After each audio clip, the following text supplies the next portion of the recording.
에베소에서 바울은 제법 오랫동안 사역했습니다. 지난주 우리는 바울의 능력을 흉내내다가 공개적인 망신을 당한 마술로 벌어먹고 살던 유대인의 이야기, 그리고 제사장 스게와의 아들 7아들의 이야기를 살펴보았죠. 타인의 욕망을 욕망하다라고 하는 제목으로 살펴봤습니다. 아무튼 여러 가지 사건들이 에베소 사역에는 많이 일어났습니다. 오늘 본문에는 에베소에서 일어났던 또 다른 사건에 대한 기록이 적혀져 있는 본문입니다. 에베소에서 소요 사태가 발생하게 됩니다. 홍콩 소요 사태가 아직도 계속되고 있죠. 에베소에서도 소요 사태가 일어났습니다. 우리 본문에 보면 23절 그때쯤 되어 이 도로 말미암아 적지 않은 소동이 있었다 이렇게 돼 있죠. 소동 사건이 점점 불어나서 온 에베소 사람들이 소요케 되는, 그래서 20장 1절 눈으로 보시면 그 소동 사태가 소요 사태로 확장되고 소요가 그침에라고 하는 단어로 기록되어 있죠. 그래서 오늘 우리가 살펴볼 곳은 에베소에서 벌어졌던 소요 사태가 원인이 무엇인지, 그리고 에베소 소요 사태를 통하여 배울 점이 무엇인지 두 가지 문제를 살펴보려고 합니다. 오늘 말씀을 듣는 가운데 여러분과 저에게 꼭 필요한 은혜가 있으시기를 주님의 이름으로 축원합니다. 자, 먼저 사건의 개요를 살펴보겠습니다. 23절부터 보시면 이번 사건은 적지 않은 소동이 일어났다 이렇게 돼 있죠. 소동은 이렇습니다. 즉 소동에 대한 설명을 합니다. 데메드리오라고 하는 사람이 있었는데 그 사람은 여러 직공들을 거느리며 에베소에 있는 아데미 여신 그 조그마한 모형 신상을 만들어서 파는 장사를 했습니다. 그런데 그 장사가 문제가 있었어요. 그것은 뭐냐면 바울이 에베소뿐만 아니라 아시아 지역을 다니면서 했던 설교 때문이었습니다. 26절을 보시면 바울이 에베소뿐 아니라 거의 전 아시아를 통하여 수많은 사람을 권유하여 말하되 사람의 손으로 만든 것들은 신이 아니라 하니, 바울이 그렇게 얘기했습니다. 원천하를 만드신 하나님이 계시고 이런 사람이 만든 이런 신이 우리를 어떻게 구원하고 우리에게 어떻게 도움을 주겠냐, 말도 안 된다, 이런 얘기를 했습니다. 그러자 그 말을 듣고 그런가? 맞아, 이걸 돈 주고 살 필요가 있겠나 싶어도 사지를 않았어요. 매상이 떨어지는 거죠. 그러니 이 데메드리오가 직공들과 영업을 하는 사람들을 모아가지고 얘기를 합니다. 25절 그가 그 직공들과 그러한 영업하는 자들을 모아 이르되 여러분도 알거니와 우리의 풍족한 생활이 이 생업에 있었는데, 근데 바울이 그런 설교를 하니까 매상이 안 오르는 겁니다. 그래서 27절 우리의 이 영업이 천하여질 위험이 있을 뿐 아니라 큰 여신 아데미의 신전도 무시당하게 되고 온 아시아와 천하가 위하는 그의 위엄도 떨어질까 하더라. 이렇게 데메드리오가 직공들과 같은 동종업계 관계자들을 모아두고 얘기를 한 것입니다. 그 데메드리오의 선동을 받고 28절 그들이 이 말을 듣고 분노가 가득하였다. 직공들과 동종업계 종사자들이 맞아 바울의 저 설교 때문에 우리의 매상이 떨어지는 거지 하고 소리를 지르면서 화가 나기 시작했어요. 분노했다고 써 있습니다. 분명히 오늘 데메드리오는 신상을 만들어서 파는 그 일이 재미를 톡톡히 보았다고 말하고 있습니다. 풍족한 생활. 제가 새벽 예배 시간에 한번 얘기를 했던 기억이 납니다. 부목사 사역을 할 때 섬기던 교회에 어떤 분이 머리가 계속 아파서 신방을 갔더랬습니다. 집사님이세요. 저 부산 쪽에서 대학을 나오신 여자 집사님인데 머리가 아파서 아무리 해도 고쳐지지가 않아가지고 제가 가서 예배를 드리는데 사실 고백할 게 있다고 목사님 그래서 얘기했어요. 얘기해 보세요. 머리가 하도 낫질 않아서 부족을 하나 사서 갖고 있다고. 머리맡에 부족과 또 귀신이 자꾸 나타나서 시카를 하나 머리맡에 두고 자고 있었어요. 근데 그 부족이요, 나중에 제가 예배드리고 그 부족을 그 집사님과 함께 태우죠. 근데 그게 얼마짜리인지 아세요? 800만 원짜리였어요. 여러분 놀라시네. 1부 예배 때는 뭐 그 정도 가지고 하면서 그냥 놀라시지도 않대. 2부 예배는 역시 가난한 마음을 가지신 분들 너무 감사해요. 800만 원짜리였어요. 제가 800만 원짜리 태웠어요. 태우고서 귀신이 나한테 옮으면 어떡할까 이런 생각도 잠시 했지만, 그래도 그러니 여러분 부족 장사하는 거 꽤나 돈 많이 버는 것 같아요. 그러니 당대의 신상을 손에 쥘 수 있으니까, 손에 쥐고 마음대로 움직일 수 있으니까 얼마나 많이 팔렸겠어요. 그러니 풍족한 생활을 충분히 할 수 있을 만큼 제법 괜찮은 장사였을 것이라 생각이 됩니다. 그런데 영업의 손실이 커지게 되고 온 시내가 요란하게 되었다고 29절에 써 있습니다. 막 화가 난 겁니다. 바울 때문에 우리가 먹고 살기가 힘들게 됐다고. 그래서 온 시내가 요란했다 이렇게 써 있죠. 근데 재밌는 것은 좀 밑으로 내려가 보시면 32절에 사람들이, 에베소에 많은 사람들이 다 몰려들어서 막 화가 나서 소리를 지르면서 막 야단이 났어요. 우리 시의 자랑인 아데미 여신을 모독하는 일들이 벌어졌고, 그 일로 밥 벌어 먹고 살던 사람들이 생계에 지장을 입고 뭐 이러니 막 온 시내가 시끄럽고 막 정신이 없는 겁니다. 그런데 32절 보면 사람들이 외치면서 어떤 이는 이런 말을, 어떤 이는 저런 말을 하니 모인 무리가 분란하여 태반이나 어찌하여 모였는지 알지 못하더라. 막 사람들이 소리를 지른 겁니다. 막 소리를 지르면서 막 이렇게 하는데 이제 서로 얘기하는, 왜 왔어 여기? 모르겠는데? 너는 여기 왜 왔니? 그냥 모르겠어, 그냥 왔어. 그래? 뭐 때문에 왔는지 몰라? 그냥 왔어. 막 모여드는 거예요. 너무 재밌죠? 거의 대부분 사람들이 왜 모였는지 몰랐다 이렇게 성경은 써 있습니다. 그게 소요사태의 전말이었습니다. 에베소의 소요사태는 신상 제작으로 돈을 벌어 풍족한 생활을 하던 데메드리오가 자신의 사업에 방해가 되는 복음에 대해 반기를 든 결과였습니다. 직공들을 선동하고 무지한 군중들은 아무것도 모른 채 거리로 나온 결과였습니다. 에베소 소요사탄이 이렇게 발생되었고 걷잡을 수 없는 방향으로 치닫게 됩니다. 온 시내가 요란해졌다 이렇게 성경은 말하고 있어요.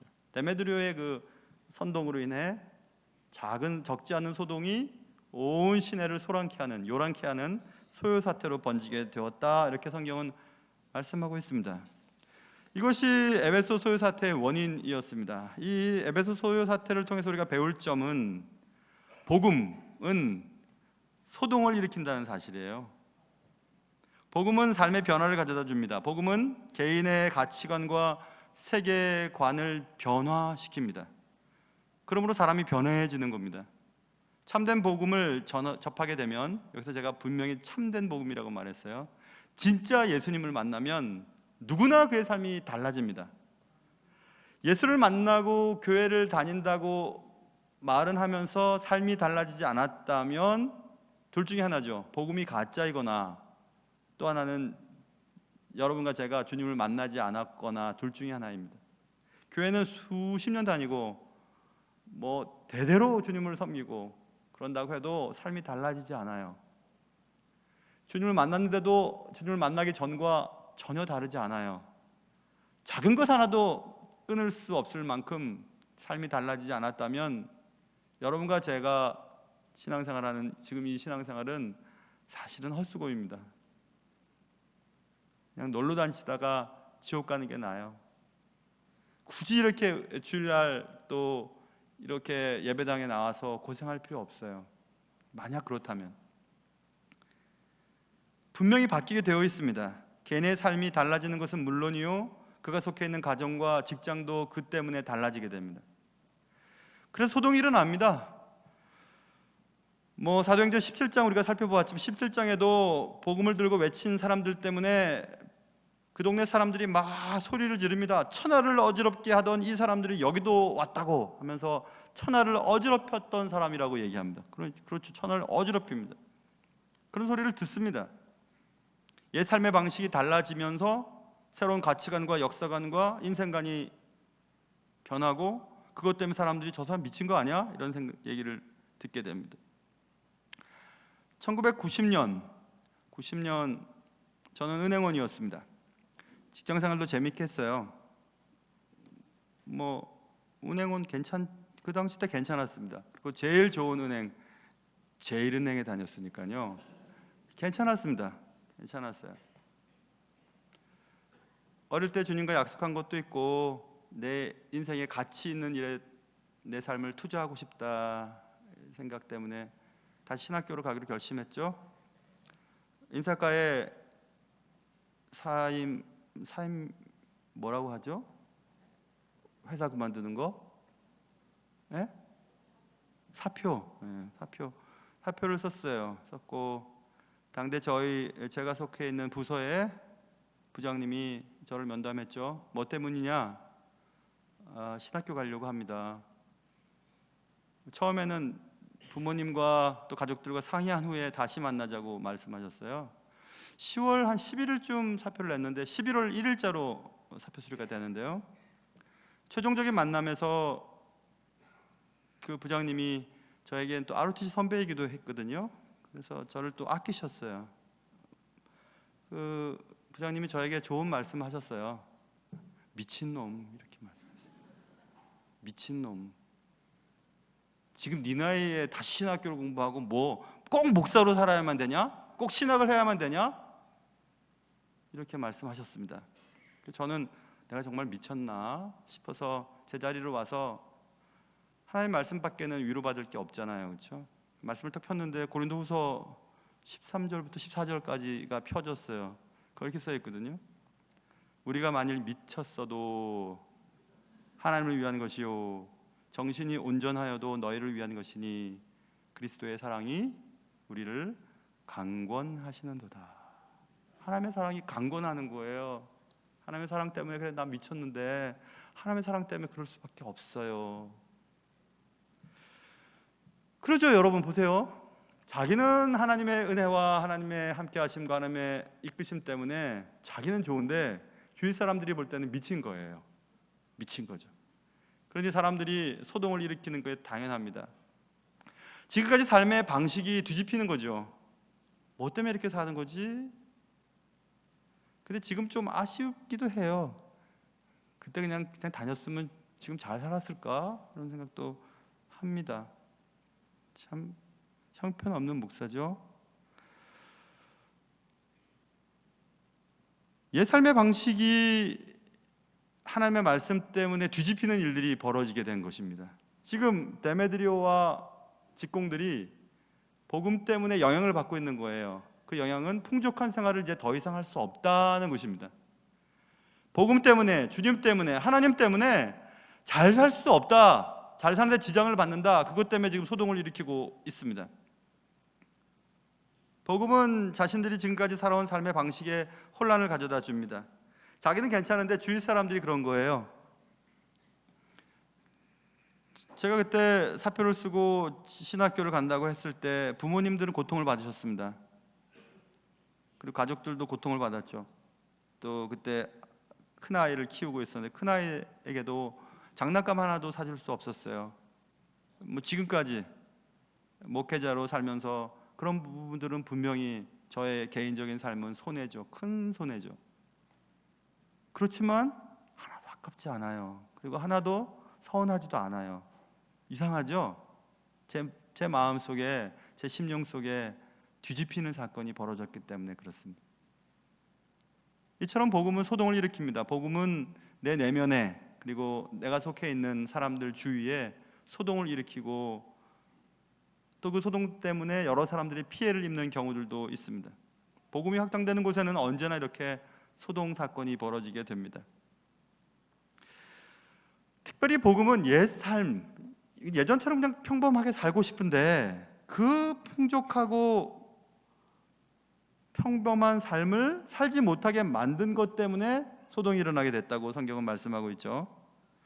살아계신 하나님과는 상관없는 삶을 살아도 돈만 벌면 된다고 했던 사람들에게 치명적인 손실을 가져다 준 사건이 오늘 에베소 소요 사태의 원인이었다고 말씀드렸습니다.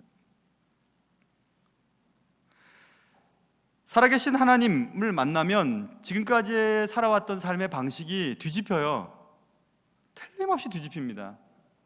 예수를 만나기 전에는 미워하고 싶은 사람 미워하고, 먹고 싶은 거 먹고, 가고 싶은 거 가고, 내 마음대로 살아도 누구 하나 뭐라 그러지 않습니다. 내가 번 돈으로 내 마음대로 살겠다는데 누가 뭐라고 하냐고 얘기하게 됩니다. 그러나 예수를 깊이 체험하면 있어도 그렇게 살면 안 된다는 것을 깨닫습니다. 갈 수 있지만 안 가는 것이 옳다고 믿어지게 됩니다. 미워할 수 있죠, 날 미워하는 사람들. 그러나 그 미워하는 사람들을 사랑하고 싶은 마음들이 생기게 됩니다. 뒤집히죠. 삶이 달라지죠. 역사관이 바뀌고 가치관이 달라지죠. 만약 그런 경험이 없다면 여러분과 저는 주님을 잘 믿지 못하는 것이 틀림없습니다. 그래서 우리 크리스천들은 직업 선택에 있어서 매우 신중함을 유지해야 합니다. 돈만 벌면 되지 뭐. 아니에요. 예수 믿는 사람들은 돈도 바르게 벌어야 합니다. 오늘 가짜 신관, 아담이 여신 신상을 만들어 놓고 그거 팔아서 풍족한 생활을 유지하고 있던 이 사람들에게 있어서의 삶의 목적은 돈이에요. 우리도 그럴 수 있습니다. 목적이 잘못되면 영 잘못되는 것이죠. 교회를 섬기고 있는 저로서는, 교회도 마찬가지입니다, 여러분. 교회마다 부흥 얘기하는데 부흥이 목적이 되어서는 안 돼요. 교회가 부흥하려고 교회가 유지되는 건가요? 성장이 목표가 되어서는 안 됩니다. 교회 성장이 목표인가요? 아니에요. 오히려 교회는 성숙함이 목표가 되어야 되죠. 건강이 목적이 되어야 되죠. 교회가 건강하면 저절로 사람들은 모입니다. 그런데 부흥, 그 다음에 인원, 이런 것들을 목적으로 교회를 섬긴다면 잘못된 방향으로 갈 확률이 매우 높습니다. 여러분, 행복하게 살고 싶으시지요? 저도 마찬가지입니다. 그런데 잘못은 행복이 부와 연결되어 있다는 것이에요. 그래서 잘 사십시오 그러면 부자 되십시오라는 말이 떠오르잖아요. 잘 사십시오 그러면 부자 되란 말이구나. 잘 산다는 것은 부자 되는 것이 아니에요. 잘 산다는 것은 하나님이 나를 부르신 목적을 따라 살아가고 있는가, 그것이 제일 중요합니다. 그게 잘 사는 거예요. 하나님이 나를 부르신 목적대로 내가 살아가고 있는가, 그게 잘 사는 거죠. 그렇게 하나님이 나를 부르신 목적을 따라 잘 살면 나는 행복한 사람이 되는 겁니다. 그게 정말 행복한 사람이잖아요.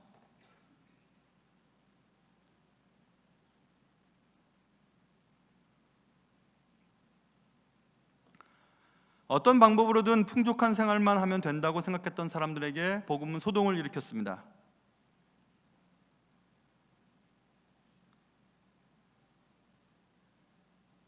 복음이 지금까지 살아왔던 삶의 방식에 대해 어떤 태도를 보여주고 있는가, 그것이 우리가 살펴봐야 할 내용입니다. 여러분과 제가 한번 생각해 보세요. 예수를 믿는 것 때문에 내 삶 속에 치열한 어떤 투쟁? 고민? 그랬던 적이 있으세요? 하나님의 말씀이 이런데 내 감정과 내 생각은 이쪽이에요. 그러나 하나님이 원하시는 삶을 살기 위해서 막 치열하게 이쪽으로 움직이는 겁니다. 치열하게 하나님이 사랑하라고 했으니까 사랑하고 싶지 않은데, 근데 자꾸 사랑해지는 쪽으로 움직이는 그런 치열한 갈등과 그런 투쟁을 해보신 적이 있으신가요? 그렇다면 여러분, 하나님의 사랑이 맞아요. 내 속에서 계속 소동이 일어나는 겁니다. 이런 선택을 하는 것이, 아니면 이런 선택을 하는 것이, 어떤 선택을 하는 것이 하나님의 뜻일까? 어떤 것이 그리스도인의 삶일까? 어떤 것이 하나님이 기뻐하는 일일까? 하고 계속해서 내 삶 속에서 투쟁이, 소동이, 소요사태가 일어나게 되는 거죠. 그런 일이 만약에 없다면 여러분과 저는 가짜일 확률이 매우 높습니다.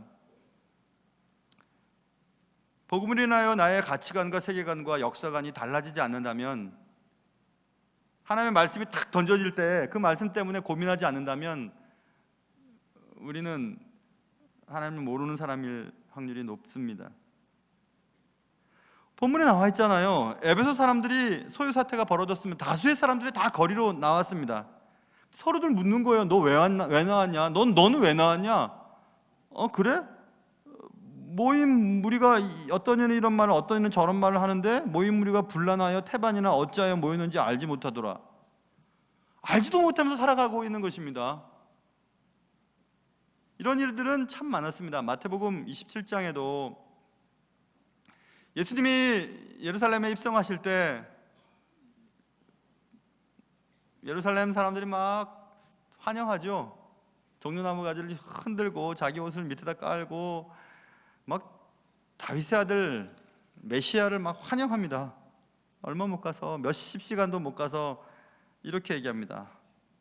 빌라도에게 십자가에 못 박아서 얘기합니다. 빌라도가 얘기합니다. 왜 그러냐? 어찌비냐? 무슨 악한 일을 했느냐? 예수가 그들이 더욱 소리질러 이르되 십자가에 못 박혀야 하겠나이다. 꼭 못 박아야만 합니다. 이렇게 얘기합니다. 그들이 소리 지를 때 예수를 못 박으라고 했을 때 그들은 정말 예수를 못 박아야 할 이유를 알고 있었을까요? 정말 예수가 그렇게 미웠을까요? 예수를 강도보다도 못한 인물로 여기며 그를 못 박아야 된다고 말할 때 그들은 정말 알고 얘기를 했을까요? 그래서 다수가 곧 진리가 아닙니다. 진리 앞에 설 때 우리는 숫자에 위축되어서 다수 속에 들어있으면 숨을 수 있으니까 그런 경우들이 많습니다. 잘 모를 때는 몰려다니지 말아야 합니다. 몰려다니며 잘 알지도 못하는 사실에 대하여 비난하고 불평하고 무례한 행동을 하는 일을 삼가해야 합니다. 저는 오늘 본문을 읽으면서 열정과 열광에 대해 생각해 보았습니다. 열정과 열광 비슷해 보이죠? 열정은 존 고든이라고 하는 분이 이런 얘기를 했습니다. 열정은 변화 에너지라고 말했어요. 열정이 있어야 무엇인가를 변화시킬 수 있죠. 열정이 있어야 변화를 할 수 있습니다. 그래서 변화 에너지라고 말했습니다. 사전적인 의미는 이렇습니다. 열정은 어떤 일에 열중하는 마음, 불타오르는 세찬 감정을 말한다. 그에 비해 열광은 어떤 일에 몹시 흥분하여 미친 듯이 날뛰는 것 또는 그런 상태를 말한다. 오늘 본문에 열정과 열광이 잘 나와 있습니다. 30절 보세요. 30절 보시면 29절부터 봐야 되겠죠. 온 시내가 요란하여 바울과 같이 다니던 마게도냐 사람 가이오와 아리스타고를 붙들어 일제히 연극장으로 달려 들어갔다. 사람들이 소요 사태 가운데 바울과 함께 다녔던 마게도냐 사람 가이오와 아리스타고를 붙잡아서 연극장으로 끌고 들어갔습니다. 그 소식을 듣고 바울이 30절 백성 가운데로 들어가고자 했습니다. 백성 가운데로 연극장으로 들어가려고 했던 거예요. 바울이. 그러자 제자들이 뜯어 말립니다. 가면 큰일 납니다. 또 31절 아시아 관리 중에 바울의 친구된 어떤 사람이 그에게 바울에게 통제하 연극장에는 들어가면 안 됩니다 라고 또 권했습니다. 말리는 사람들 가운데에 자신의 삶이 위태할지도 모르는 것이 분명하지만 바울은 그리로 막 들어가려고 합니다. 그것이 열정이에요. 그런데 32절에서 사람들이 모여서 너 왜 왔어? 넌 왜 왔니? 뭐 때문에 왔는지 모르겠는데? 하고 몰려다녔죠? 미친 듯이 소리를 질렀죠? 그게 열광이에요. 어찌 모였는지 알지 못하고 모여서 소리를 지르고 있는 다수, 군중, 열광적이죠.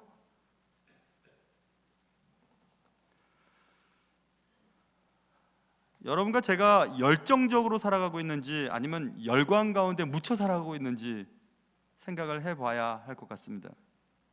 어떻게 구분할 수 있을까요? 내가 열정적인 사람인지 열광에 휩싸인 사람인지, 목적이 분명한지 분명하지 않은지 먼저 살펴보면 됩니다.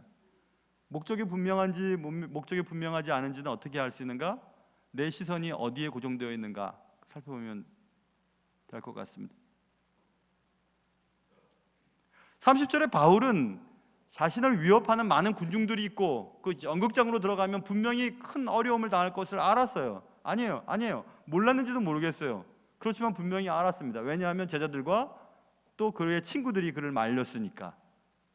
그러나 바울의 눈에는 소명만이 보인 겁니다.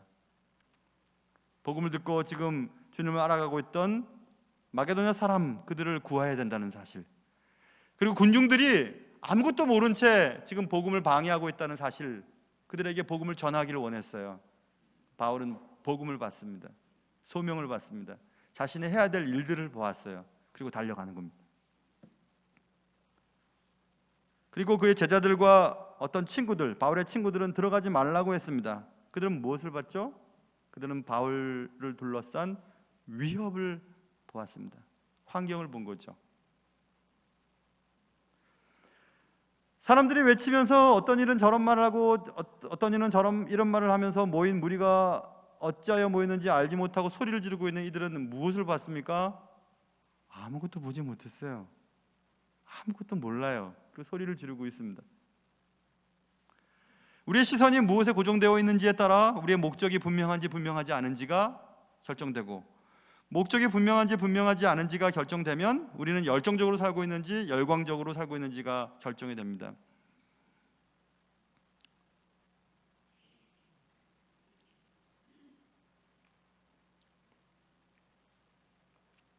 저희 집 얘기를 해서 죄송스럽긴 하나 그게 제일 좋은 예인 것 같아서 말씀을 드리죠. 막내 아이가 과학고에 다녀요. 지난주에 말씀드렸죠. 과학고 들어갈 때 사인을 하라고 합니다. 부모님이. 무슨 사인이냐면 의대에 가지 않을 사인이에요. 기초과학을 위해 나라에서 세운 학교니 딱 똑똑하다고 공부 잘한다고 의대에 가버리면 기초과학 분야가 융성될 수 없잖아요. 사인합니다. 그런데 많은 아이들이 의대 가요. 가는 조건은 국가에서 혜택받은 거 다 토해내야 갈 수 있어요. 저희 막내 아이도 의대 가겠다고 갑자기 그럽니다. 귀뚜라미도 무서워하는 녀석이.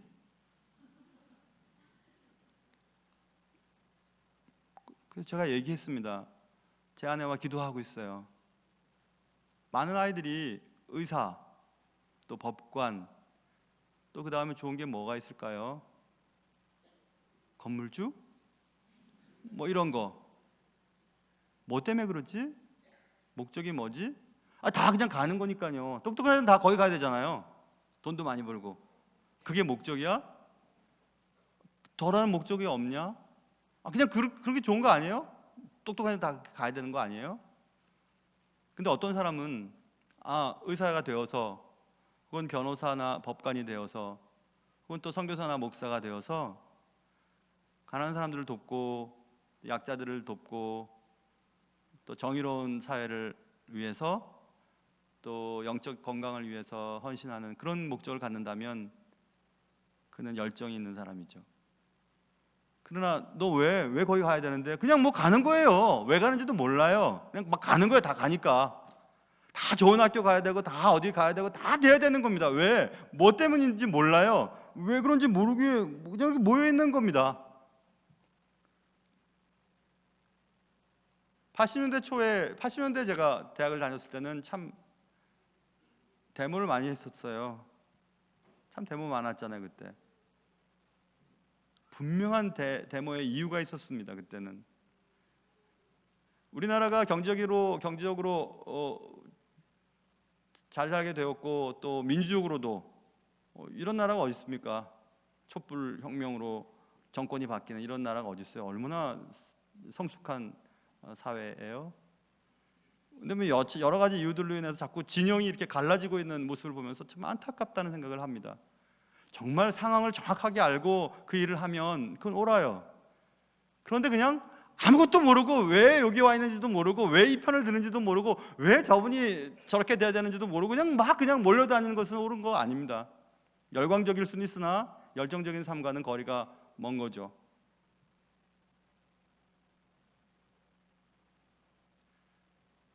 라틴 말에서 히브리 말이나 그리스 말로 많이 되고 또 영어로도 많이 되죠. 어원을 살펴보면 열정이라고 하는 열광, 열정 뭐 이런 단어로 번역되어 있는 영어 단어는 주로 많이 쓰이는 것이 P자로 시작하는 패션이죠, 그렇죠? 패션.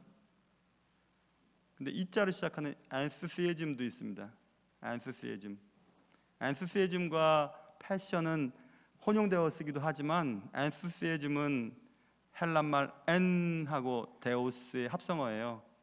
N은 안에 되었으는 하나님 안에 있을 때 열정이 생기는 거죠. 내가 하나님 안에 있으면 열정이 생겨요. 하나님이 내 안에 계셔도 열정이 생겨요. 패션하고는 다른 거예요. 우리는 아침 일찍 일어나고 늦게까지 수고합니다. 뭘 위해서 열심히 살아요. 아무튼 열심히 살고, 사람들이 모여있는 곳이 안전하니까 그곳에 가야 해요. 그곳에 가면 안전할 것 같아요. 뭔지, 무엇 때문에 사는지도 모르고, 왜 의사가 되어야 되는지도 모르고, 왜 법관이 되야 되는지도 모르고, 왜 그 학교에 들어가야 되는지도 모르고, 그냥 열심히 다 지내는 겁니다. 뭐 때문에 왔는데 그냥요, 다들 남들이 하니까요, 그냥 그렇게 사는 거예요. 그 하나님과는 관계가 없습니다. 아무것도 보지 못한 채 모인 자들, 34절에 있는,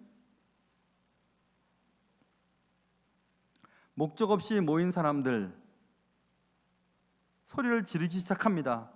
2시간이나 소리를 질렀대요. 34절 보세요. 막 소리를 지른 겁니다.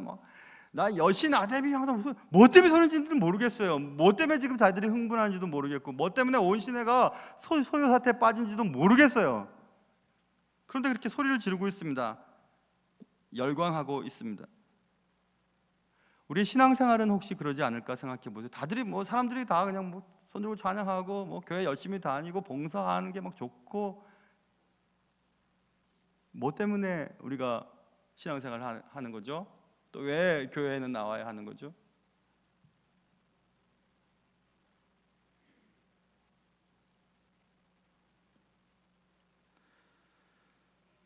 에베소 소요 사태는 그런 내용들을 담고 있습니다. 나에게는 열정이 있는가, 아니면 단지 열광하고 있는가? 성경은 에베소 소요 사태를 통해 우리에게 그것을 묻고 있는 겁니다. 너는, 이렇게 말입니다. 너는 지금, 여러분의 대답은 무엇입니까? 대답하시기 바라요. 각자. 기도하겠습니다. 하나님 아버지, 오늘 에베소 소요 사태가 벌어졌고, 원인은 겨우 돈 때문에 그랬습니다. 돈 때문에 사람들은 흥분했고 분노했고, 온 시내 사람들이 거리로 몰려나와 소리를 지르며 2시간씩이나 떠들고, 또 발과 관계된 사람들을 잡아서 연극장으로 끌고 가고, 그런 이상한 일들이 벌어졌습니다. 하나님, 우리는 무엇을 보고 사는지요? 무엇에 열광하고 있는지요? 아니면 열정적으로 살아가고 있는지요? 하나님 알려주십시오. 사람들 속에 숨어서 이것이 안전해 보이니까, 그렇게 사는 것이 괜찮아 보이니까 그렇게 살지 않게 하시고, 분명히 내가 여기를 가야 하고 이 사업이 잘 돼야만 하며 그 학교에 들어가야만 하고 또 그 일을 해야만 하는 분명한 소명과 분명한 목적이 무엇인지 그것을 알고, 하나님이 내 안에, 내가 하나님 안에, 그리하여 열정적인 삶을 살아갈 수 있도록 도와주시옵소서. 귀하신 예수님의 이름으로 기도합니다. 아멘.